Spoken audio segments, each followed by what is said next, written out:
Peut-on en vouloir à ses parents? Tout le monde, à la base, on pense que tout le monde aime ses parents et tous les parents aiment leurs enfants. Sauf qu'il y a des fois où ça se passe pas comme ça. Il peut y arriver qu'il y ait des parents qui soient pas de bons parents. Il y a des parents qui frappent, il y a des parents qui commettent des incestes, il y a des parents qui abandonnent leurs enfants. Voilà. Et puis il peut arriver que des enfants se disent ce parent, j'en veux plus. Enfin, je dis ça en rigolant, parce que ça se passe pas comme ça en réalité. Mais c'est pas parce que c'est son père ou sa mère que forcément on l'aime. Parce qu'il y a des cas où le parent il n'est pas si top que ça, quoi. Bon.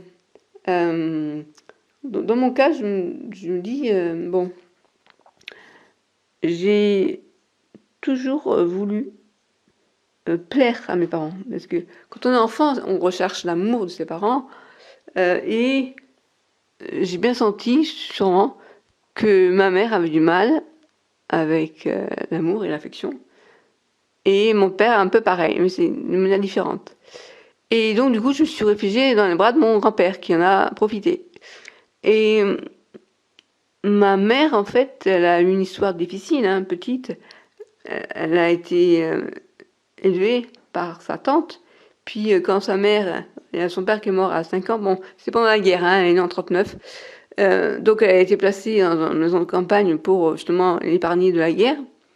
C'est ce que disait sa mère. Après, sa mère, à la mort du père, elle a voulu récupérer ses enfants.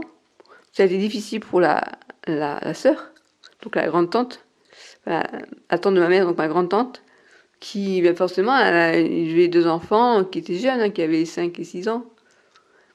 À peu près, ouais, c'est ça, un peu moins. Et donc, sa mère, elle est décédée quand elle avait 14 ans.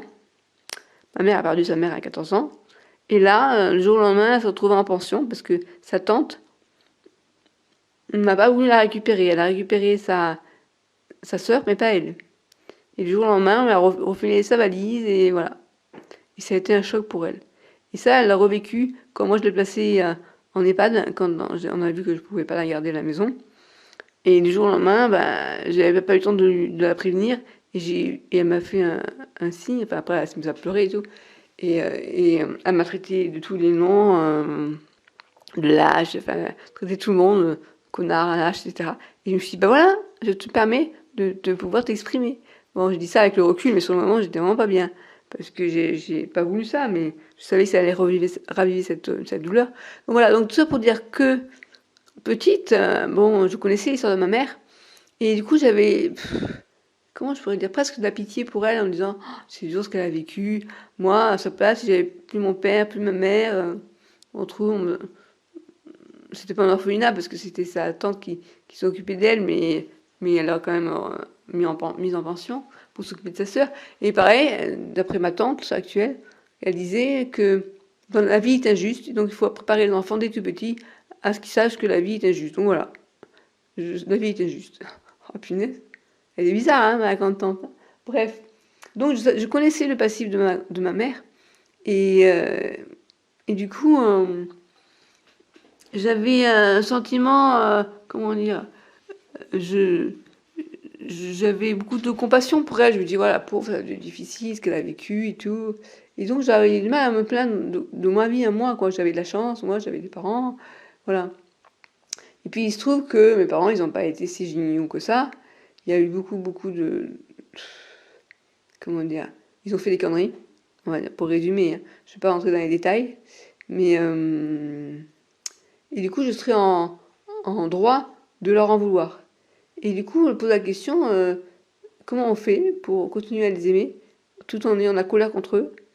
Et le but, c'est pas de se dire ce sont des monstres, c'est de se dire, ok, ils ont fait du mieux qu'ils pouvaient, ils sont des parents imparfaits, ils m'ont quand même ils m'ont aimé, même s'ils m'ont mal aimé. Moi, j'ai tellement voulu qu'ils voient que j'existais. Ma mère, elle comprenait pas. Christelle, tu veux toujours être devant la caméra? Tu veux... À l'époque, je voulais faire des castings et tout. Je voulais qu'on me voie. Ma mère, elle comprenait pas ça. Je dis, maman, mais je m'en fous, en fait, de passer à la télé, ce que je veux. C'est juste que vous voyez, les gens qui même me voient, j'ai l'impression de ne pas exister, quoi. Il y avait mes frères, il n'y en avait que pour mes frères, en fait. Et moi, j'étais au milieu, et bref. Donc, elle a jamais rien compris à tout ça. Et j'étais vraiment très très mal. Et puis, ben, après, en plus, c'était mon grand-père qui en a profité, comme j'ai dit.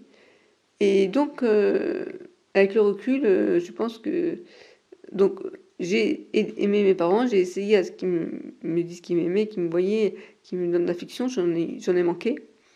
Et j'ai été surprise que mon jeune frère m'ait dit aussi pareil qu'il en a manqué. Parce que moi, je pensais qu'il en avait eu, plus que moi.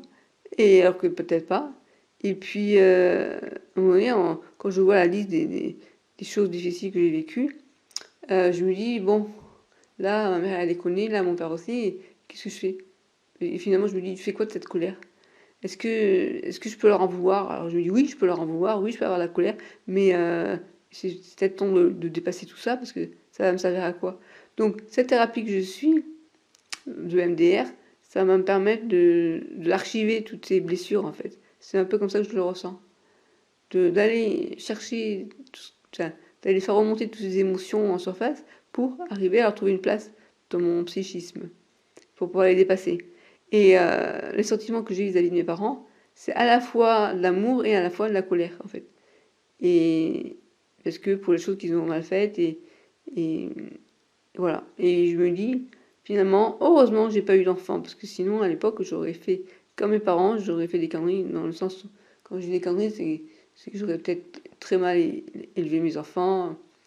Et en fait, c'est difficile de se dire, les parents nous mettent au monde pour après nous faire souffrir, c'est quoi ce bordel, quoi? What the fuck? Et il faut pas forcément exprès. Moi, j'ai mon jeune frère qui m'a dit un jour, il y a pas longtemps, ça c'était dur à entendre, les parents, ils auraient jamais dû avoir d'enfants. Ah ouais, d'accord. Qu'en fait, on n'aurait pas dû vivre, quoi. On n'aurait pas dû être... voilà. Bon, et donc, comment on gère, en fait, quand les parents, bah oui, ils sont pas... Il n'y a pas de parents parfaits, hein. Ça, on le sait tous, mais voilà. C'est ça que je voulais vous dire. Je crois que cette chaîne, elle vire à l'autopsie. Si, ouais.